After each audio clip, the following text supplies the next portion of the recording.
Okay. Assessment and to a greater extent, observation is key. Okay.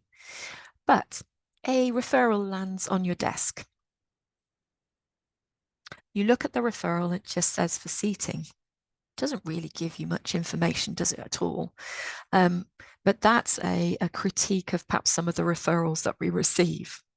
So you need to look beyond that.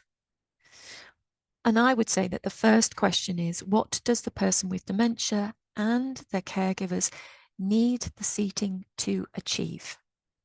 That's what the first question that we need to ask. And we need to also hold in mind the environment and the skills around that seating.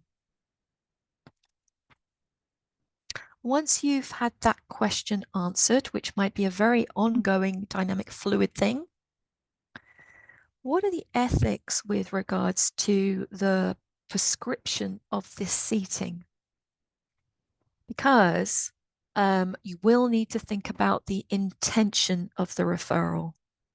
There's actually a lot of people aren't particularly well educated with seating and will maybe make throwaway remarks that, for example, they need that person to sit still. They need that person to perhaps not be able to get out the chair as easily. And these are really ethical, moral questions that we need to be questioning, because with that kind of thinking comes issues with regards to, does the person with dementia have capacity? And then there are also related legislations such as the Mental Capacity Act and Deprivation of Liberty Safeguard, which you may need to consider as part of your whole intervention. Then we need to think about the person with dementia's whole function. And this comes into that first question. Okay, what do we need the seating to achieve? So we'll need to know about their ability to engage. We'll need to know eating and drinking. We'll need to know about their transferability, their cognition, their continence, their pressure needs, spasticity, contractures, and indicators of pain, often referred to as indicators of ill-being and indicators of well-being. Okay, and so it may very well be that because of those things, you'll need to observe over an extended period of time. Because again, seating is not just used for one thing, it's used for many things. Okay, so you need to make sure that your seating prescription is going to serve these multiple purposes. If you're not confident in assessing people with dementia's function over time, may I recommend using the pool activity level analysis. You don't need to be a specialist in dementia to use it. It's designed for caregivers, and you can pick it up and you can learn it really, really quickly. It's a really beautiful piece of work to use and a fun thing to use as well. And what you do is you can observe that person's function over time, but then you can use it in a clinical way. It'll also help you give you a baseline over time as well, because then you can measure your intervention and see if there are any changes. Then and only then comes the bit that everyone kind of goes, oh, surely that's the first bit. No, I'm saying actually it's the last bit. That's when measurement comes. Okay.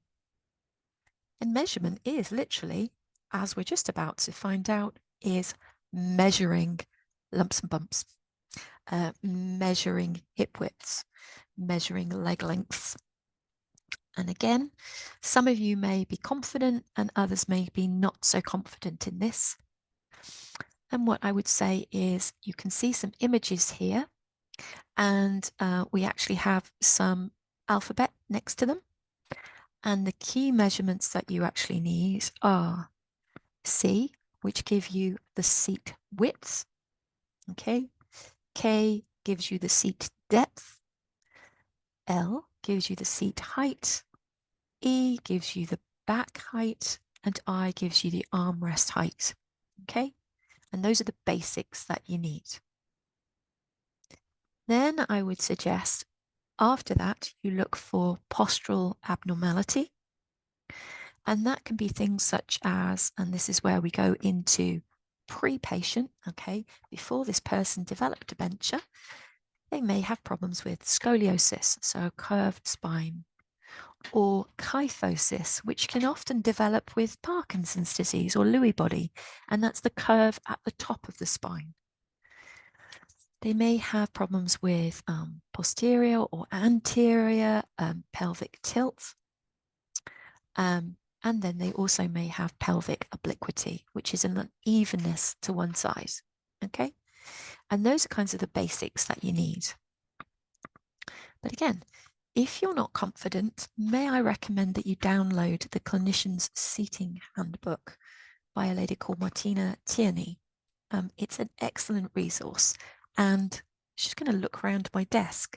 I always literally have one with me.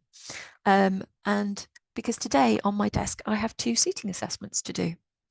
And so I always like to double check, because even after many years, I think it's still worth us just keeping on top of this.